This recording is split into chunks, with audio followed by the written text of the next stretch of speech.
The first thing anyone noticed was the ribbon.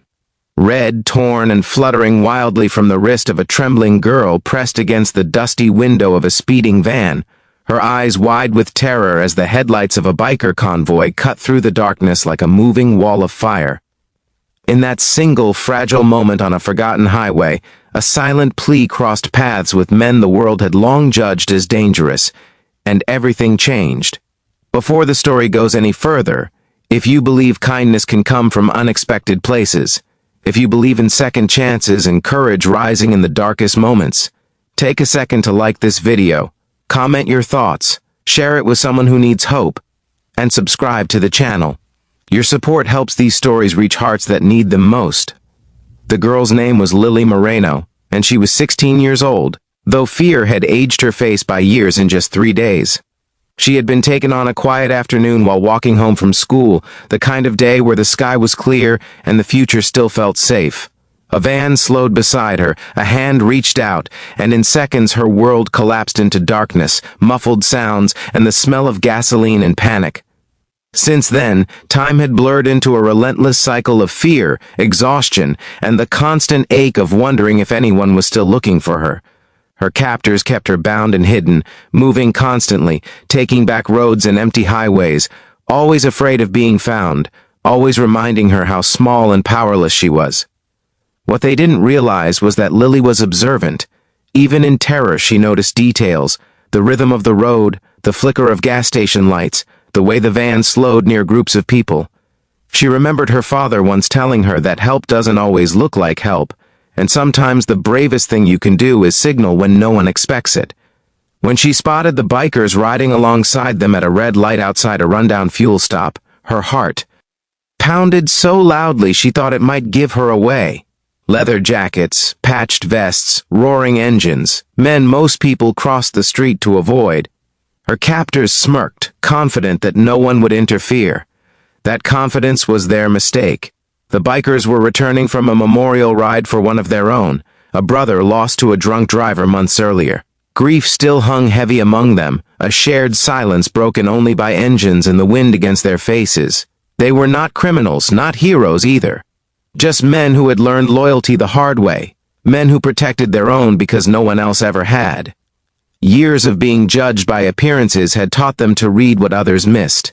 When Lily raised her bound hand just enough for the red ribbon to show, desperation burning in her eyes, one of the bikers felt something twist deep in his chest. It wasn't logic that made him react. It was instinct. The convoy slowed, helmets turned. What they saw wasn't a rebellious teen or a reckless thrill-seeker. It was a child asking for help without words, risking punishment for the chance to be seen. The light turned green, the van lurched forward, and in that instant, the bikers made a decision that would change all their lives. They followed. What came next was not a reckless chase, but a careful, deliberate act of courage. The bikers spread out, some riding ahead to memorize turns, others staying back, blending into traffic, making sure not to alert the men in the van. They communicated with hand signals and subtle movements, the kind learned over years of riding together. One of them quietly called the authorities, giving details with calm precision, even as his hands shook. For once, the world felt painfully small, every mile stretching like an eternity while Lily sat inside the van, fighting despair, unaware that a line of steel and loyalty rode behind her. Inside the van, Lily's strength was fading. Each bump in the road sent pain through her wrists and ankles. Fear whispered that she had imagined their concern, that no one would risk anything for her. But then she felt it, a change in the air, a sense of not being alone anymore. Through the window, she caught glimpses of headlights that stayed, shadows that followed. Hope is fragile, but once it sparks, it refuses to die quietly.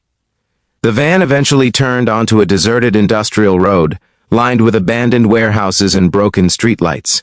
It was the kind of place no one went unless they had something to hide. The bikers knew this was the end game. They positioned themselves strategically, blocking exits without making it obvious, their engines rumbling like distant thunder. When the van finally stopped, the tension snapped. The rescue itself was chaotic and terrifying, but it was also precise. Law enforcement arrived faster than Lily ever imagined possible, guided by the bikers who refused to leave until they knew she was safe. In the confusion, Lily was pulled from the van, wrapped in a jacket far too big for her, the smell of leather and oil strangely comforting.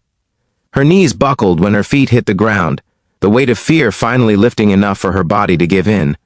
She cried then, not the quiet tears she had forced herself to hold back, but deep shaking sobs that carried days of terror out into the night. As she sat on the curb surrounded by flashing lights, she looked up at the men who had followed a ribbon and a look. Their faces were rough, scarred by life and loss, but their eyes were gentle, filled with something like relief. They didn't stay long. They never asked for thanks.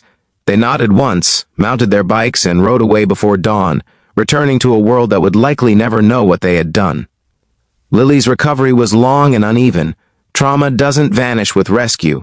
It lingers in shadows, in sudden sounds, in the way silence feels too loud. But she had something now she hadn't had before, proof that strangers could choose compassion, that courage could wear unexpected faces. She spoke about the bikers whenever she could, about how they didn't hesitate, how they saw her when others might have looked away. Her story spread slowly, not as a headline, but as a quiet reminder passed from person to person. Months later, Lily stood stronger. She returned to school, then to normal routines, then to laughter that felt real again. She tied a red ribbon around her wrist sometimes, not out of fear, but as a symbol, a reminder that asking for help is not weakness, and that help can come roaring in on two wheels when you least expect it. For the bikers, life went on much the same. They rode, they worked, they carried their grief and their loyalty like armor. But something had shifted. They had seen the difference a choice could make, how a moment of attention could save a life. It reminded them that beneath the patches and engines, they were still capable of being the good guys in someone else's story. If this story touched you, if it reminded you that humanity can surprise us in the darkest moments, please take a moment to like this video, share it, and subscribe. Your engagement helps keep these stories alive and reaching others who need hope.